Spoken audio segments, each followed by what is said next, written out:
Second last मशवरा Pakistan cricket team के लिए। क्रिकेट टीम से पहले तो क्रिकेट टीम बनाने वालों को मशवरा देंगे ना कि आप लोग डोमेस्टिक क्रिकेट के ऊपर जोर दें। वो आपकी नर्सरी है, आपको क्रिकेटर्स मिलेंगे। पहले तो टैलेंट की बुनियाद पर मिलते थे, अब क्रिकेट इतनी एडवांस हो चुकी है कि हम पीछे रह चुके हैं। मुझे नहीं लगता कि हम जब तक इस पूरी साइंस को समझ नहीं लेते उस वक्त तक अब हम वर्ल्ड क्लास क्रिकेट खेल ही नहीं सकते। हाँ, कभी आसाती तौर पे कोई तुक्का लग जाए वो अलग बात, अदरवाइज जो क्रिकेट जिस लेवल पे जा चुकी है, अब तो 350 वाली गेम है। 350 बना के भी आप हार जाएंगे। तो हम तो अभी तक 250 वाली क्रिकेट खेल रहे हैं, और 250 तो भाई T20 में लोग चेस कर लेते हैं।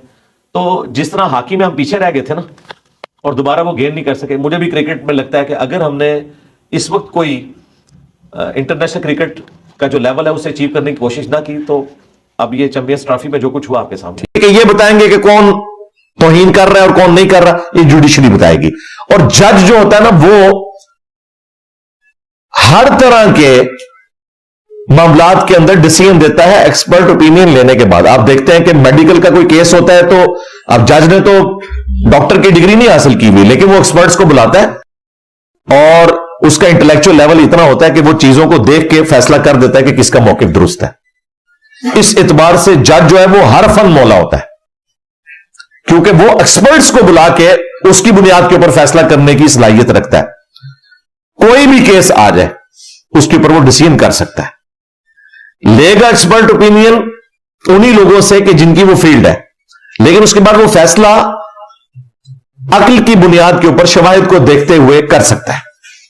और आप देखते हैं कि ये ऑलमोस्ट 100% केसेस तो हीन रसालत के झूठ और फ्रॉड के ऊपर मबनी होते हैं। कोई तौहीन नहीं हुई होती, लोगों ने अपनी जाती दुश्मनियां निभाई होती हैं, और यह सिलसिला पाकिस्तान में अरसे दराज से जारी है।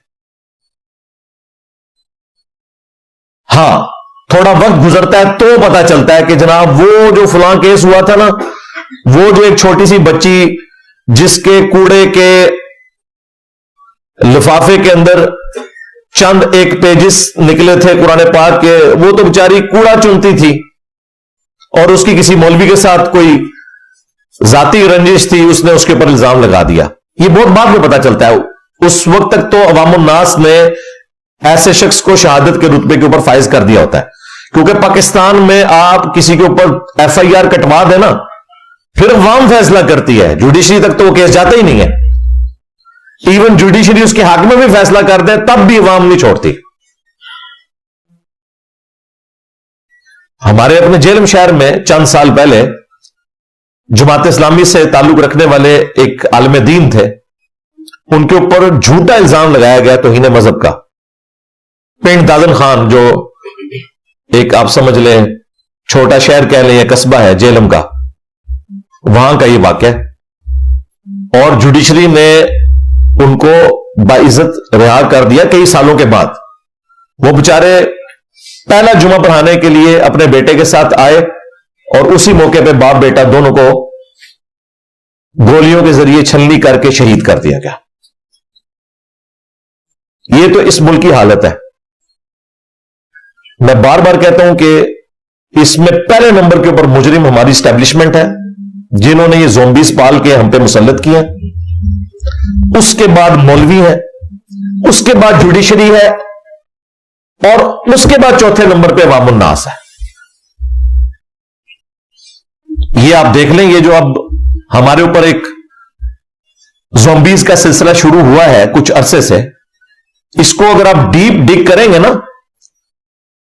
तो ये आज लोग कहते हैं ये जेन जी जो है, ये वाली जो न्यू जनरेशन जेन जी, ये ज्यादा जज्बाती है। और भाई ये जेन जी पे तो ये मामला एपेक्स को पहुंचा है। ये जेन जिया से शुरू हुआ है, वो जनरल जिया और ये जनरेशन जी। वो डिक्टेटर जिसने पाकिस्तान में सऊदी अरब की प्रॉक्सी वार लड़ी, यहां पे दहशतगर्द तंजीमें देवबंद की बनाई गई, स्पाई साहबा और दूसरी, वही बाद में लश्कर जंगवी बन गई। और ये सब कुछ हुआ हमारे उस सबसे बड़े रियासती इदारे की सरकर्दगी में, ऑफिशियली। हथौड़ा ग्रुप भी उस वक्त आया था, रातों रात लोगों को कत्ल करके चले जाते थे सिर्फ एक दहशत फैलाने के लिए। उस वक्त टॉयलेट्स में नारे लिखे गए शिया काफिर। आज भी पाकिस्तान में सैकड़ों नहीं हजारों मसाजिद ऐसी हैं जिनके टॉयलेट्स में शिया काफिर लिखा हुआ है, हालांकि इनको शर्म नहीं आई कि शिया कुरान का लफ्ज है, इवन काफिर भी कुरान का लफ्ज है। व इन्ना मिन शियातिही ला इब्राहीम, और बेशक नूह के शिया में से इब्राहीम भी थे, यानी हजरत इब्राहीम अलैहिस्सलाम नूह अलैहिस्सलाम के ग्रोह से थे। तमाम अंबिया का एक ही ग्रोह है ना। पॉलिटिकली हम कहते हैं हम अहले सुन्नत हैं अपने मनहज में, लेकिन पॉलिटिकली हम शियाने अली हैं। शियाने अली वो है जो सैयदना अबू बकर, उमर, उस्मान, अली के साथ रहे। तो ये पॉलिटिकल टर्म के तौर पर हम भी अपने आप को शिया समझते हैं, कुरान का लफ्ज है, लेकिन उस वक्त लोगों ने मजे लिए और यह सिलसिला चलता रहा कत्ल और गारत का, क्योंकि 1979 में इनकलाब आ गया था ईरान में। इनकलाब हमेशा दूसरे मुल्कों में एक्सपोर्ट होता है। सऊदियों को फिक्र पड़ गई, यहां एक देवबंदी उनके पास अवेलेबल था, जनरल जिया, जो लाल मस्जिद में नमाज पढ़ता था, देवबंदियों की मस्जिद थी। तो उन्होंने प्रॉक्सी वार यहां पे शुरू करवा दी पैसे देके कि अगर यहां पे अंगेज रहेंगे तो फिर सऊदीया की तरफ नहीं आएगा शिया इनकलाब, और यहां पे बड़े बड़े शिया उलमा को कत्ल किया गया बगैर किसी वजह के। इमाम बारगाहों में और शिया की मसाजिद के अंदर आए दिन धमाके होते थे। यह तमाशा चलता रहा, लेकिन देखें कुदरत इंतकाम लेती है। जिन लोगों ने यह काम करवाया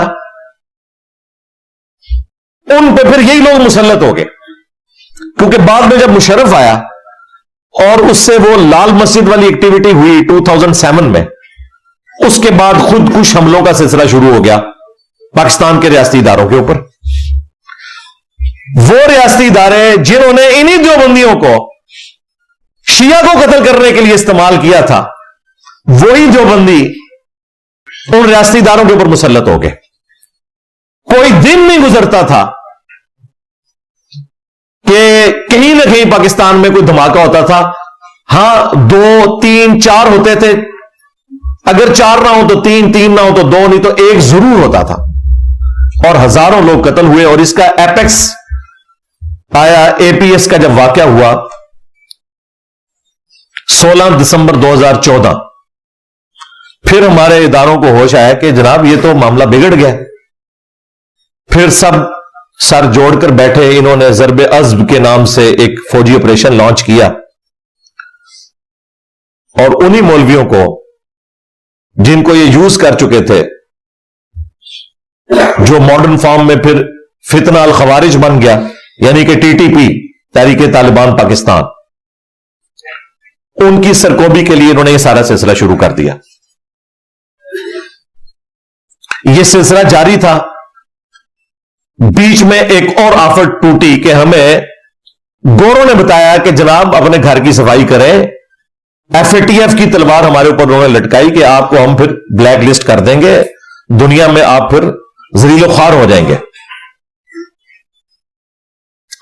ये जो आपकी मनी लॉन्ड्रिंग हो रही है कि दहशतगर्दों को फंडिंग होती है, इसका कुछ करें। फिर इन्होंने रद्दुल फसाद शुरू किया।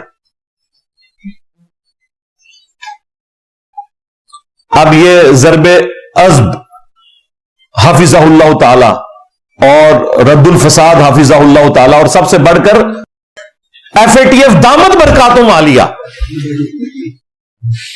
इसकी बरकत से कोई पाकिस्तान स्कूल में आया। अदरवाइज यकीन करें कि उस वक्त जो सूरत हाल थी वो आपके सामने है।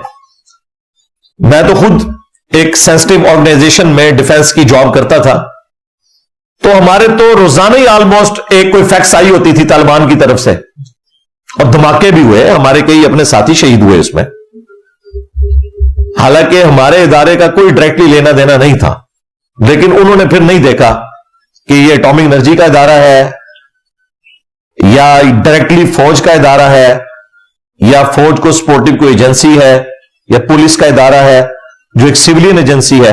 सबको उन्होंने टारगेट करना शुरू कर दिया।